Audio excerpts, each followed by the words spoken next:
ఇదిగో నిన్నే అంటూ ప్రేమే ఎదురై వస్తే ఏ పూలు తేవాలి పూజకి?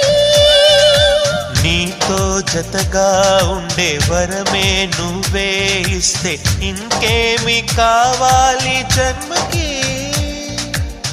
మచ్చలేని చంద్రుడిని మాట రాక చూస్తున్నా, వరస కాని బంధుని చొరవ చేసి అంటున్నా, ఇంకెప్పుడు ఒంటరినని అనరాదని, నీకు సొంతం అంటే నేనేనని.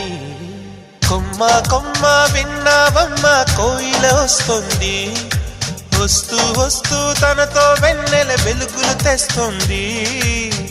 ఏవమ్మ మరుమల్లి తోరణాలు కడతావా, చిలకమ్మ ఎదురేగి స్వాగతాలు చెబుతావా?